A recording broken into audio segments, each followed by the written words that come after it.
The sirens outside our bedroom window weren't for a neighbor's cat in a tree. They were for me. Red and blue lights flashed across the ceiling, like some cruel disco I never wanted to attend. The dispatcher's voice came muffled through the front door. "Police, open up." My wife, Jenna, stood barefoot on the hardwood floor, her phone still clutched in her hand. Her eyes were wide, like she just realized she'd pulled a pin on a grenade and couldn't shove it back in. 30 seconds earlier, I'd been asleep. Now my heart was hammering so hard I could taste metal. "Jenna, what did you do?" The words came out rough, half plea, half accusation. She didn't answer, just stared at the door while the pounding grew louder, each knock nailing shut whatever was left between us. 2 officers stepped inside the moment I cracked the chain. The taller one, badge reading Ramirez, scanned the room like he'd walked into a crime that hadn't decided what kind it wanted to be yet. "We received a 911 call," he said. "Female caller, hysterical. Said her husband was armed, suicidal, had a gun to his head." I laughed once. It came out sharp and ugly enough to make both cops flinch. I was snoring. "You can check the bedroom. No gun, no blood, just me in boxers." My voice broke at the end because even as I said it, the truth started to rot in my chest. Jenna hadn't made a mistake. She'd made a plan. The woman officer, her braid pulled so tight it looked painful, stepped toward Jenna. "Ma'am, were you the caller?" Jenna nodded slowly, as if her neck were rusted. I thought he was going to hurt himself," she whispered. The lie hung there, fragile and obscene. In an instant, 8 years of marriage, our late-night talks on the fire escape, her tracing the scars on my arm from a childhood bike crash, the framed sonogram we never got to use, compressed into that single trembling sentence. She thought I was a threat. She thought I might hurt myself. But she was the one who'd been holding the blade the whole time. Ramirez's partner took her statement while he kept his eyes on me. Then, without ceremony, he cuffed her. Metal clicked shut around her wrists, so small they barely fit the steel. "This is a mistake," she cried, voice pitching high. "He's unstable, Ramirez cut her off cold. "Making a false report is a misdemeanor, ma'am. Using a threat of self-harm to manipulate law enforcement? That's a felony. And recording a call without consent, wiretap violation. That makes 3. I stood barefoot on the cold floor, watching the woman I loved shrink into a suspect. One of the officers turned to me. "Do you want to press charges, sir?" The question sliced the air open. Part of me wanted to scream yes, to let her feel the weight of what she'd just done. But another part, the one that still remembered her laugh when our dog stole an entire pizza, whispered no. "I need a minute," I said. They gave me space. As Jenna sobbed quietly in the hallway, the memories started to piece themselves together like shards of broken glass. The rot had been growing for months. I just hadn't wanted to smell it. It began 3 months ago when I noticed our bank app blinking red. $5,000 gone. Jenna said it was a glitch. Then another $4,000 disappeared. "Identity theft," she claimed, changing passwords and kissing my forehead like she could seal the lie with affection. I let myself believe her, because believing was easier than confronting. Then came the late nights.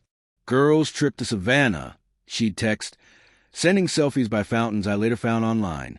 2 states away from Savannah. The perfume on her coat wasn't hers anymore.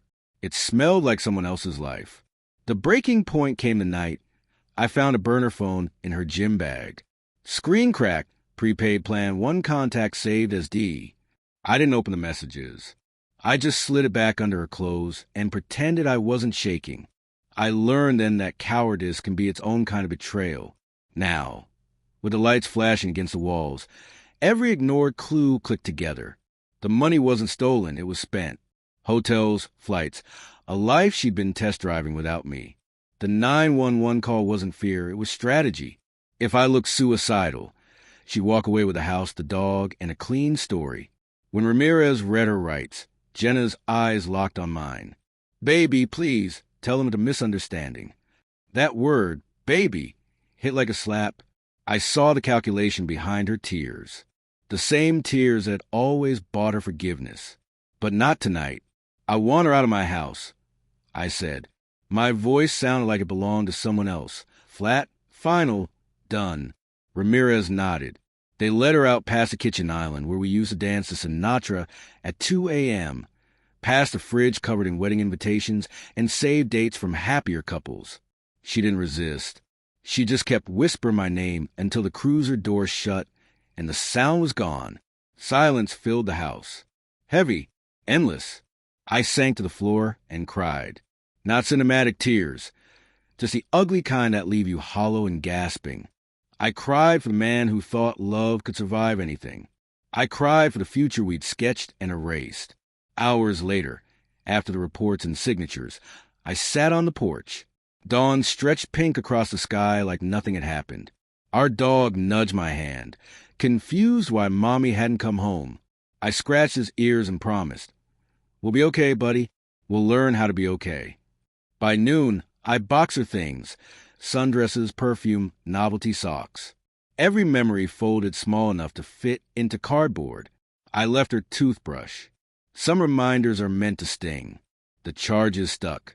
False report. Filing a false police statement. Illegal recording.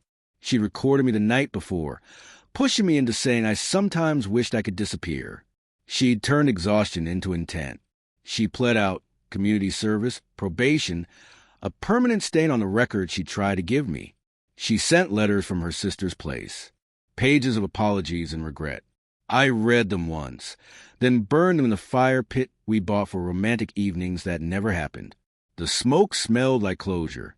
Months later, I ran into her at the grocery store. She looked thinner, older. Her eyes carried the kind of tired that doesn't sleep off. We stood between cantaloupes and regret.